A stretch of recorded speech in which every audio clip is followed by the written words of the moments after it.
High fire danger is back in Colorado. 70-degree temperatures along with strong winds are creating fire conditions across the Front Range. Fire warnings are in place until later this evening.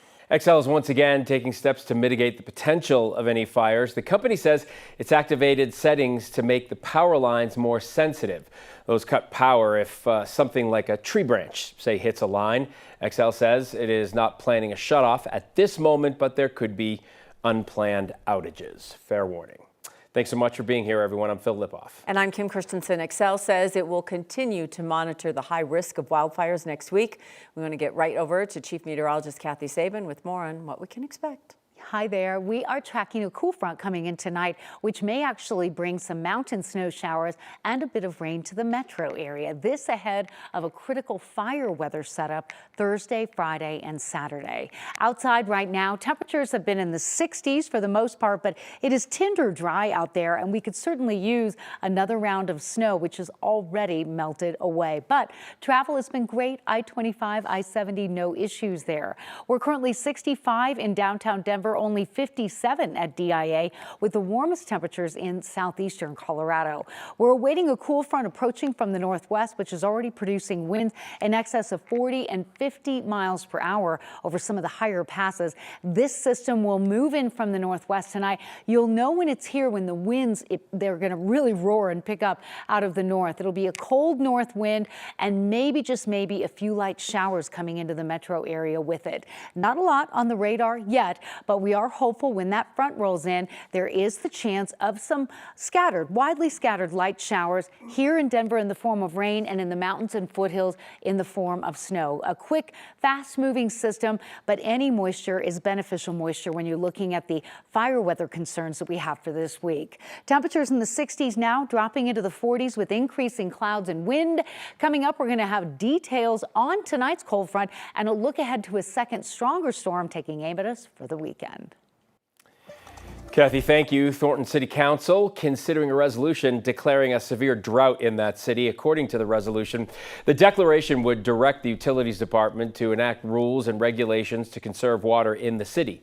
The goal is to achieve a 10% reduction in projected water use. The resolution says snowpack in the Upper South Platte and Clear Creek watersheds is at record low levels. City leaders say the city current storage is about 83% capacity. That is actually normal, they say, for this time of year. City leaders fear the low snowpack could actually impact water availability next year. Thornton City's council meeting is set for 7 p.m. tonight. The city of Thornton has launched a new emergency alert system to replace the previous Code Red system. The system is called Thornton Ready Alerts. It allows people who sign up with text messages, emails, and phone calls about severe weather, law enforcement activity, or other emergencies. The platform also uses smart 911 technology. Residents can create a profile for their household that includes information about medication and health issues. The city says it made the transition after a data breach impacted Code Red. This is new at 5. 9 News Investigates has learned a police shooting inside Swedish Hospital last week happened after a suspected car thief tried to grab an officer's gun. The officer wasn't hurt, but the female suspect did get hit. She's alive, but expected now to face criminal charges over that once she recovers from her injuries. Kevin Vaughn from 9 News Investigates joins us. And Kevin, the trouble started inside the hospital, and it involved a Cherry Hills Village police officer. Yeah, Kim and Phil, the woman was taken there after her arrest by that officer to be checked out for an unspecified medical condition. While there, we've learned the officer removed the woman's handcuffs for a medical procedure. What happened next is being investigated. It was Thursday afternoon at Swedish Hospital when gunfire rang out. A Cherry Hills Village police officer had arrested a woman in a suspected car theft, then took her to the hospital for a medical exam. 9 News Investigates has learned from a source familiar with the investigation that the trouble started after the officer removed the suspect's handcuffs. What happened next occurred as the woman was set to undergo a medical procedure. It's very dangerous when you have someone in custody and they're handcuffed and you take those handcuffs off, not in a secured environment like a jail. Tony Spurlock spent 43 years with the Douglas County Sheriff's Office, the last 8 as sheriff.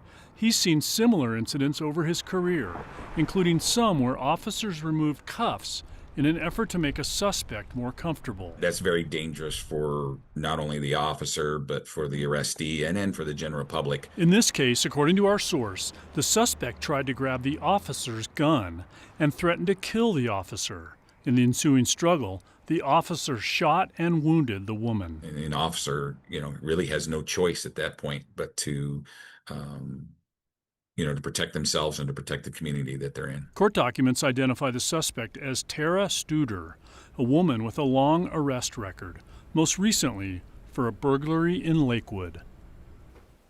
Studer is being treated for her gunshot wounds now at the hospital. Once she is well enough, she is expected to be charged not only with the suspected car theft, but with what happened at Swedish Hospital. The incident is being investigated by a multi-agency team. Once that's done, Arapahoe County District Attorney Amy Padden will determine whether the shooting was legally justified. Live in the newsroom, Kevin Vaughn, 9 News. It brings up a lot of questions. Most of us don't think about it often, that somebody that, in this case, just a suspect, could be arrested and then taken to the hospital for a medical procedure, and then this happens, but then all those other people that are in a hospital. Yeah, that's one of the questions. We don't know whether other people are in danger. We don't know exactly where in the hospital this happened. We'll learn a lot more once that investigation is done. All right. Well, you gave us a lot more to think about in the days since we've heard about this for the first time. Thanks, Kevin.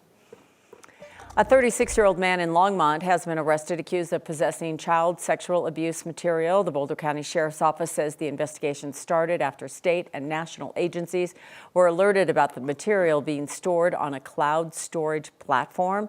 Investigators later arrested the suspect, Thomas Merritt. Digital devices were seized after a warrant was executed at his home. The Sheriff's Office says there was enough evidence to arrest him. He faces several charges, including sexual exploitation of a child. A bald eagle that was rescued by 2 Good Samaritans last month has died. Alan Morton Jr. and his wife were walking on their property in Elizabeth when they spotted that eagle. The bird appeared weak. They reached out to the Rocky Mountain Wildlife Alliance, but they were told they really don't have the resources for rescues. Rather than leaving it, the couple got guidance and took the bird to a wildlife hospital where veterinarians found it had lead poisoning. The Alliance said the bird died while in their care.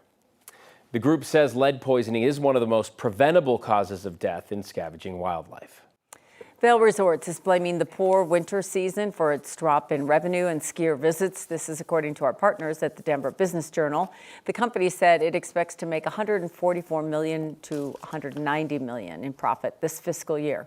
That's down, though, from earlier estimates of $201 to $276 million in the profit for the full year.